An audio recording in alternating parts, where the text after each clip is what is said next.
Well, looky. I see some drag marks here. This is the exit. Looks like someone connected. Some dragging marks. Someone dragging a deer out. Welcome. My name is Paul K. and this is Saturday Mornings Outdoors, and this is day number 2 of the deer hunting shotgun season adventure. And stay tuned, and we'll let you know as things develop on this exciting hunt that I look forward to every year. Trail Boss, let you know. And so, preparing to head on in, and I got my shotgun with me, and I got my scent wafer tied onto me. That's doe and eustress, and I got my Pete Rickard's Indian buck lure. Not sponsored by anybody. Stuff works. And put a little on my boots there. You do cover up your scent trail. Little swig for good luck.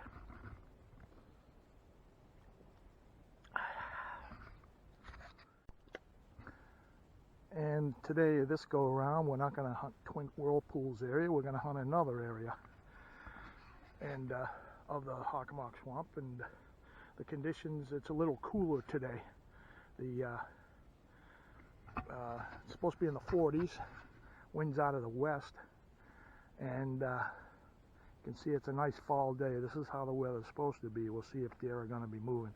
I was surprised to have gotten that shot yesterday off.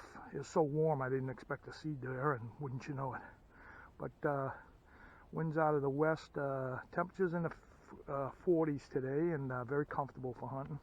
We'll be walking around and jumping around over logs and rocks and so forth. And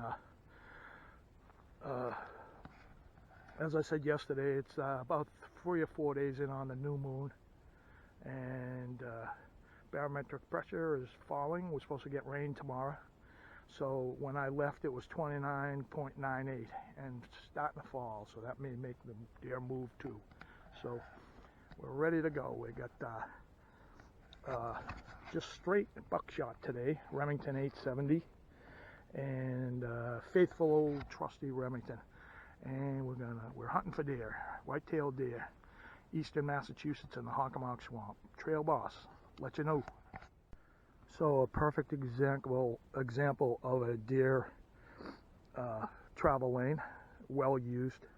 You can see that swath cut through the grass, and you're looking for sign just like that. And there's tons of it in here. Being a swamp, biggest swamp in probably North New England here, but deer country up here. But that's what we're looking for, some of the signs. So a few episodes ago, when we were squirrel hunting in the swamp, I was talking about blazes, and that's a pretty fancy blaze right there. Looks like someone wanted to be permanent, but heading into the woods this way. But that's quite a blaze right there. It took a little bit of work for that one. It's actually kind of like art. And interesting. You never know what you're gonna see. Come across this on a trail. Found someone's arrow. Doesn't have a broadhead on it. Either someone found this and took the broadhead, or been there for a while. The veins are kind of beaten up. But someone took a shot or dropped an arrow, one or the other. Interesting stuff. So this is a ton of deer tracks or trails coming through off the main power line. And look at this. It's been used so much they hollowed out. Deer come sneaking through on that side. And I'm sure if I look around more, there's just deer sign everywhere. And I see this right here, deer poop. And this is proper sign. How you tell is you just kind of squish it. And that is soft, and it's probably this morning. And just that's proper deer sign. We're just crawling with deer in this area. All over the swamp. The mighty Hockamock. Astounding. Right off the trail, too. There's another pile. Boy, this is well used. This must have been a bunch of deer coming through here. Wow. Yeah, this is all this morning. Unreal. Yeah, this is a freaking deer yard, or the bedding area. I tainted it. I'm all walking in through here, but look, deer poop, deer poop, deer poop. It's just everywhere in here, and it's just loaded. This would be a great place to hunt. I shouldn't have walked through here, but I didn't know. But this is a bedding area. I'm sure if I keep looking, I'm going to find the bedded spot. Incredible. See, they're very smart. You can escape that way, and if there's danger coming from that direction, you just squirt out this way, and you can squirt out towards this way. So they always leave themselves much escape trails. You can actually go that way too, but very safe area. It's protected from the wind for them, and bedded. This is what to look for in a bedded down area. And there actually there's a form right there. That's a bed. That's where deer lie down. I wouldn't doubt if there was a whole bunch. Look at this. Defined trail here, defined trail there. This is a core area. Incredible. And we're hunting on this go around along the main trail is the trusty power lines. And I've been hunting them my whole life.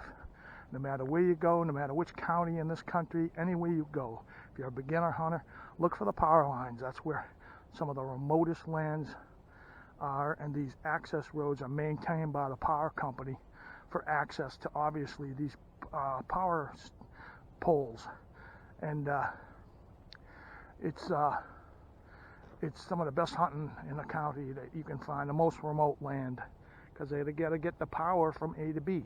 So look for power lines and you'll find good hunting.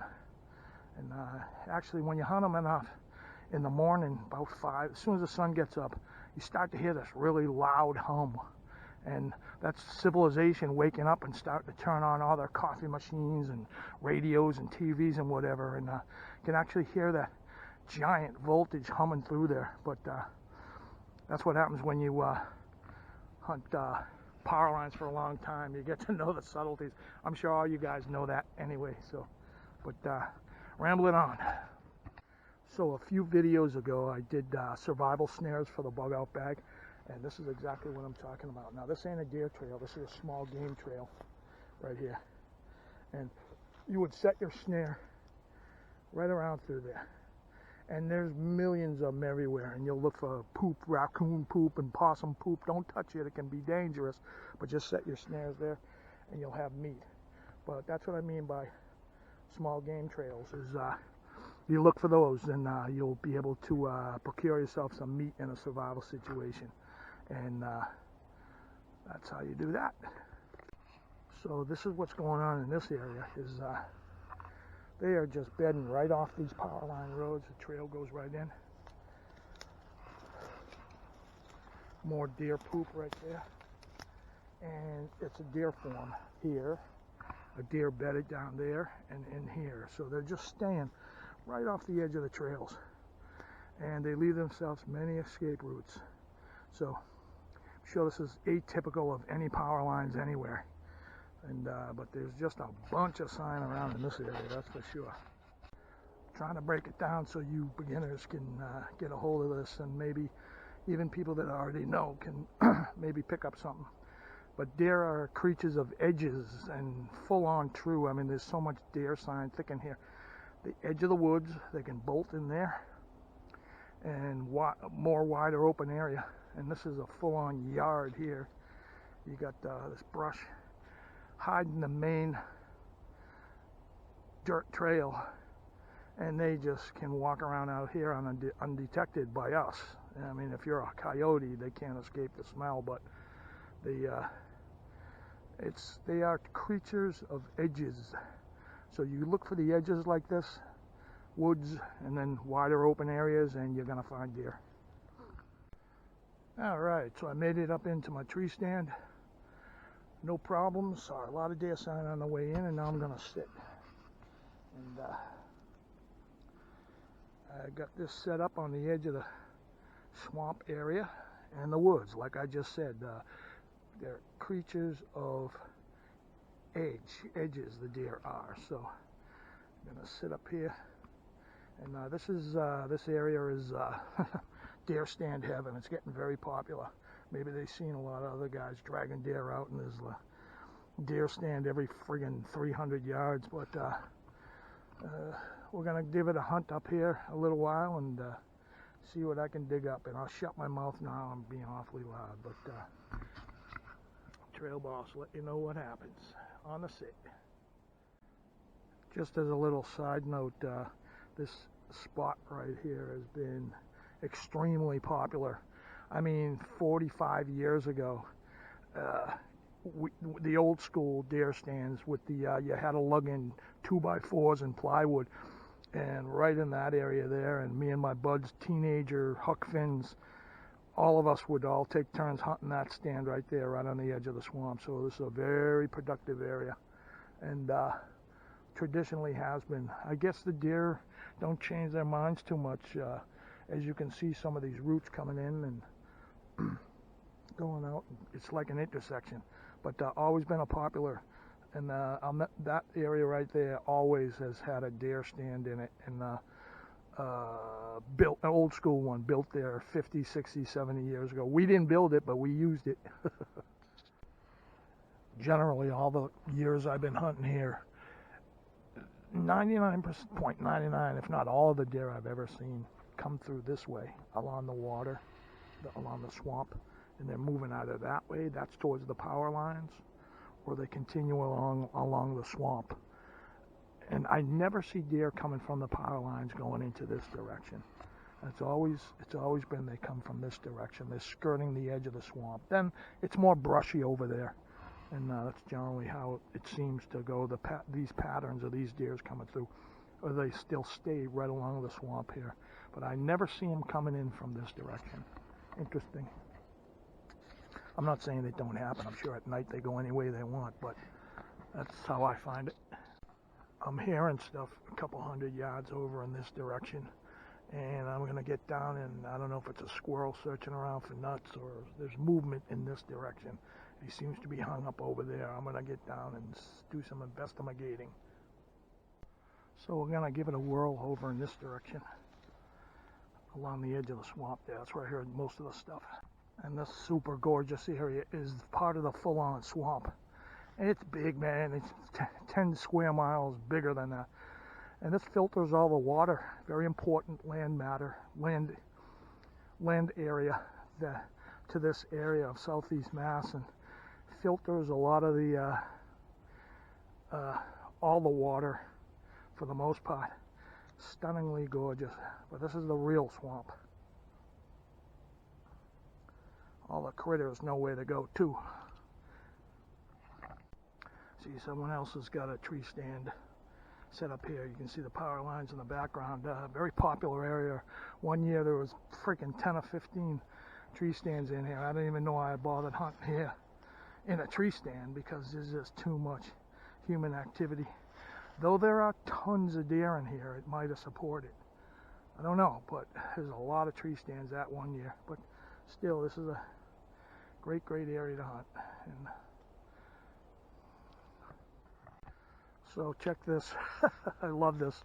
A kid's built this. I did it a couple of years ago. It's a great little deer blind. It'll break up your silhouette. But they probably come back here and maybe they throw a top around it and, you know, camp out here. And I don't see a firing anywhere. It'd be a nice place to have a little firing. But interesting kid things that they do to teenagers. They probably come back here and drink or something. But I've used it as a deer blind, I think about a year ago, 2 years ago, but been there for a little while and still standing. Little room in there and break up your silhouette. Woodsman, the mind. It's cool. It's the spirit of it that gets me. It's just the full-on adventure spirit, and that's what I'm trying to draw on to you guys. Stuff like that. You know, when you're a kid, and it never goes away. It'll stay with you your whole life, and it's a wonderful thing. And it's a real adventure out here. You got to get out here, and it just gets in you, and that's the spirit right there. So it's definitely part of a deer. A lot of yotes in this area, and they'll eat everything off of that thing. So will every other critter, but it looks absolutely part of a deer. It comes in and it goes out. And there is just deer sign everywhere. Now that's a bigger deer, whether it's a buck or a doe. And it was running, it was heading in that direction, but that's an older track. You can tell by how it's kind of dried out and stuff. But the sun's going down now, and I hope you enjoyed this edition. I'm gonna head on out, hunt my way back out, probably a little bit more while as that sun goes down, but I sure enjoy bringing you this. Just love being out here, man, and I hope I'm inspiring you guys to get out here. It gets in you. The more I do it, I mean this, and I've been doing it my whole life, the more it's just a charm to it. And it can get you some meat and some fish. I'll call this a successful hunt. I got to see a big old swamp donkey, big brown deer, and I got a shot off, but I didn't connect. But I had a heck of a lot of fun on this adventure. So if you like, subscribe and like, and you know what to do. And my name is Paul K. This is Saturday Mornings Outdoors, and I hope you like this deer hunting edition. And we'll see you next time, unless something significant happens on the way out. Trail Boss out.